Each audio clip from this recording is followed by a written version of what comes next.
Good morning, Hawthorne and Sycamore. I've got two very special guests with me today. Big yawns. Both Luke and Mum's dad are key workers, and unfortunately their shifts, well not unfortunately for us, but unfortunately their shifts mean that they're both working at the same time. So we've had to look after the dogs this week, which is so much fun. And it's a delight to have you. This one's Pep, who's 1.5, and this one down here, who's his mummy, is Cookie. I'll show you how she's sleepy. This is Cookie, and this is Pep, and they're going to listen to our story today. Now no one's going to want to play, and Cookie don't want to play Pep. Right. I was thinking, where's this story going to go? Because obviously we found out that Michael has been on this island now. We know both of their stories, how both of them got there, and how is it really going to end? There's only 2 chapters left, so I guess we're going to find out. Chapter 9, The Night of the Turtles. There fell between us a long and aching silence. Oh, I should have mentioned, Michael had just put that message in the bottle and his dog, Artois, brought it back, and Kensuke saw it and was really, really upset. Well, I think he's upset because he's not talking. Sorry. There fell between us a long and aching silence. Kensuke never once reproached me for what I had done. He was not angry or sullen at me, but I knew I had hurt him to the soul.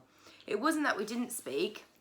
We did, but we no longer talked to one another as we had before.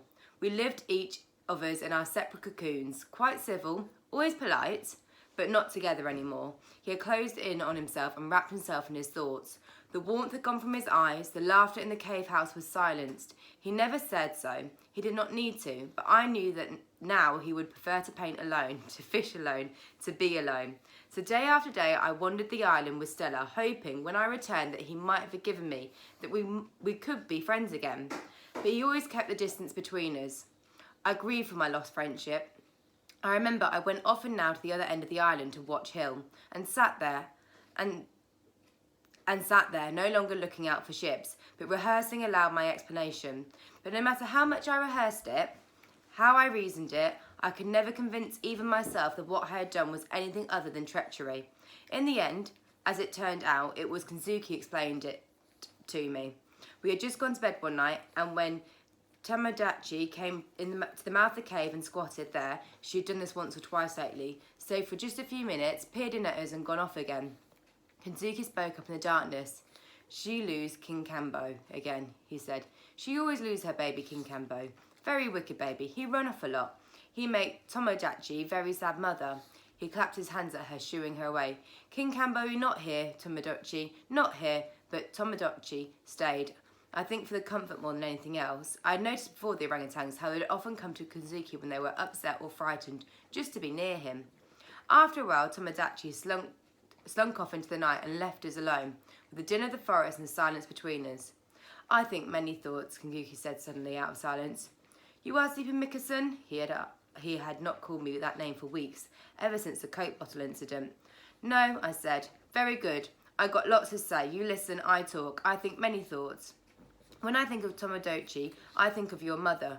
Your mother, she lose her baby. She lose you. That very sad for her. Maybe she come looking. She not find you. You not there when she come. She think you dead forever, but she see you in her mind. Now as I speak, maybe she see you in your mind. You always there, I know. I have son too. I have Mikia. He always in my head, like Kimmy.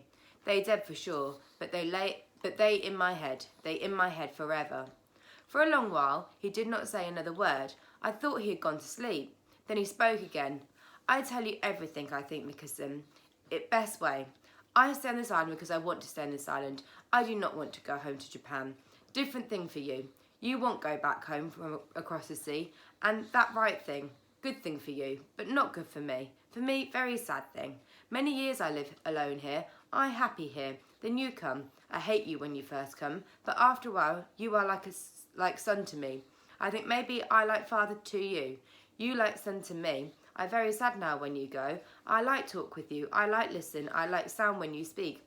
I want you stay here on this island. You understand? I think so, I said. But you do one very bad thing. We friends, but you do not tell me what you feel. You not say what you do. That not honourable thing to do. When I find bottle, when I read words, I very sad person indeed. But after a little while, I understand. I think maybe you want to stay here with me and you want also go home. So when you find bottle, you write message. You do not say what you do because you know it make me sad. I write yes? Yes, I said. You very young person, Mickelson. You paint good picture, very good picture. Like Hokusai, you have long life waiting for you. You cannot live whole life on this island with old man who die one day. So thinking like this, I changed my mind. You know what we do tomorrow? He didn't wait for me to answer. We start build new fire, big fire. We ready then for when we see the ship, then you go home. And also we do another thing. We play football, you, me. What you say?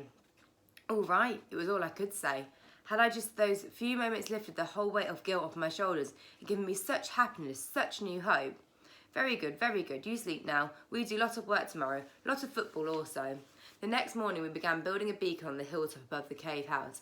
We used most of the pile of firewood we had collected for the cooking fire and stored in the dry at the back of the cave. He even sacrificed some of his best pieces of driftwood. It wasn't far to carry it, so before long we had enough to make a sizable fire. Kensuke said it would do for the moment, that we could find more from the forest, more and more each day as we wanted. We soon have fire so big that in Japan maybe, he laughed. We have fire so big they see in Japan maybe, he laughed. We have lunch now, then sleep, then football. Yes? Later that afternoon we set up sticks in the sand for a goal and took turns at shooting at each other. The ball was very soft, and so it didn't bounce any better on the sand than it had back on the mud in the recreation ground back home. But it didn't matter. Kensuke may have carried a stick, he may have been as old as the hills, but he could kick a football well enough to put it past me, and often too. What a time we had! Neither of us wanted to end, with a crowd of bemused orangutans looking on, with Stella interfering and chasing after every goal scored. We were at it till darkness above us at last. Back up the hill, we were both too tired to do more than have a long drink of water, eat a banana or two, and go to our sleeping mats. It was after our reconciliation that I came to know Kensuke better than I ever had before. His English became more and more fluent and he clearly loved to speak now.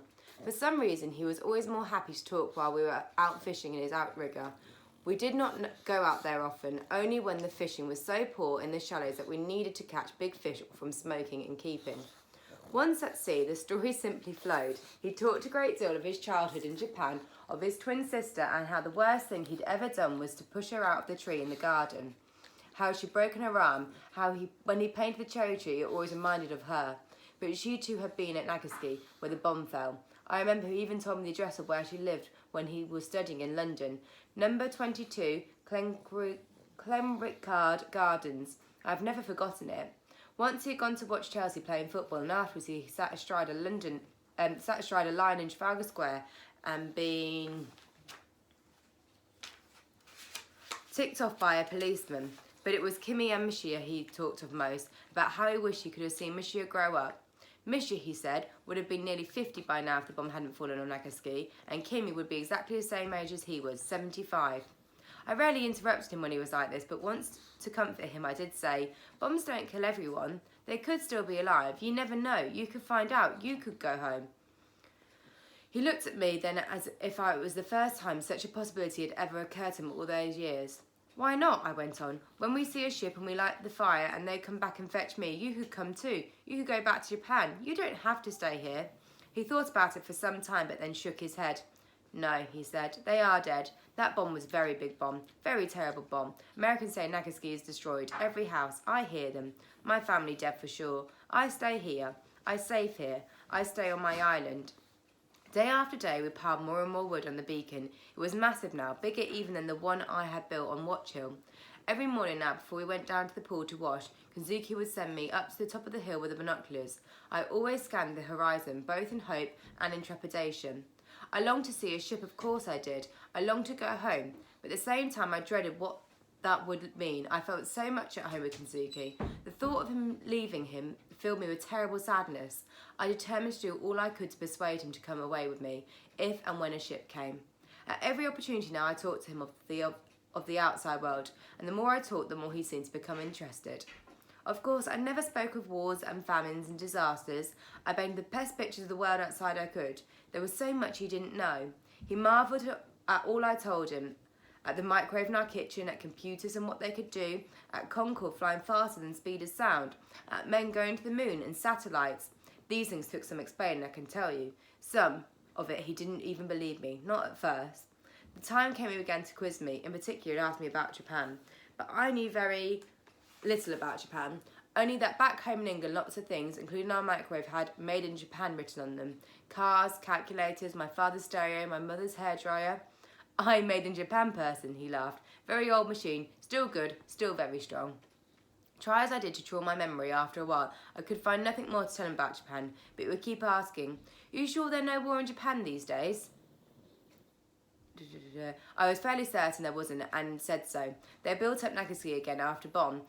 I told him they had, and I hoped I was right. All I could do was reassure him as best as I could and tell them that the same few things I did know over and over again. He seemed to love to hear it, like a child listening to their favourite fairy story.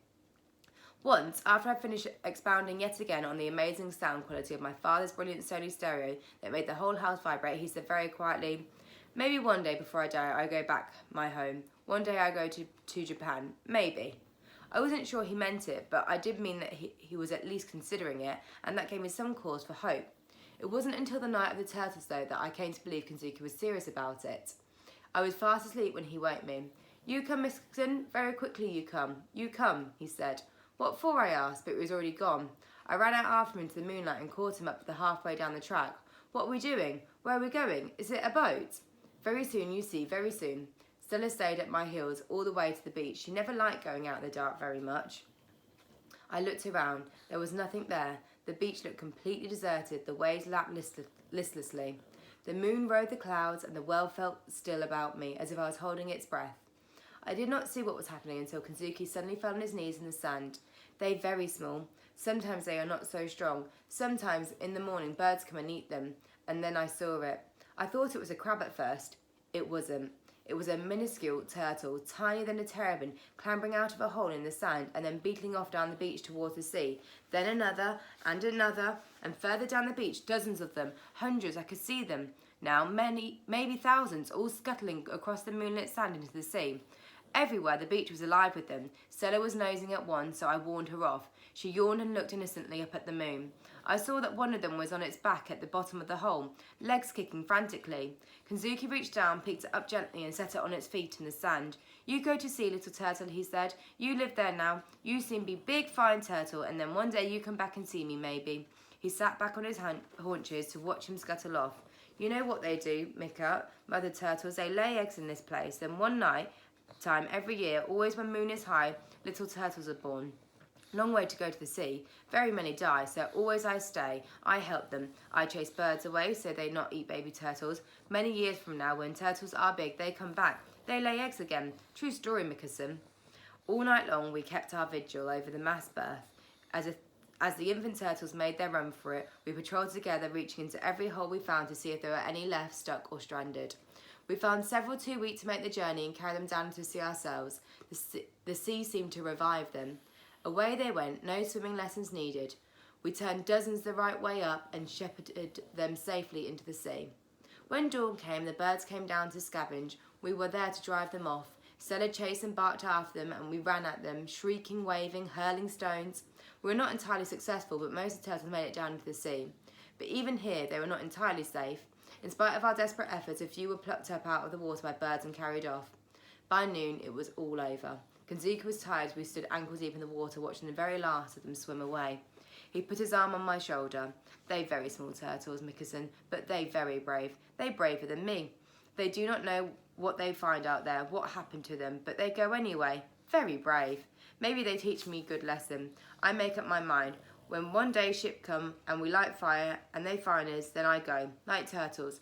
I go with you. I go home to Japan. Maybe I find Kimi. Maybe I find Mishia. I find truth. I go with you, Mika-san." And that is the end of the chapter. The last chapter, it looks like it's going to take a turn for the worse, actually, for the ending. I hope not. It's called Killer Men Come, chapter 10, which is the last one. And then I think we're going to read, well, I might read a short story for Wednesday. And then Mrs. Byfield will post a story or maybe a baking or a recipe. I can't be an exciting treat. And then I'm going to start reading The Skylark's War to you, which is the one that we started looking at with Rupert, who went to war, and the adventures they have. A bit of a thicker one this time as well, so hopefully it'll keep us going for a little bit longer. Anyway, I hope you enjoy the rest of your Monday. Hope you get outside. Hopefully the sun will come out. It's meant to later. And I will see you all tomorrow. Goodbye.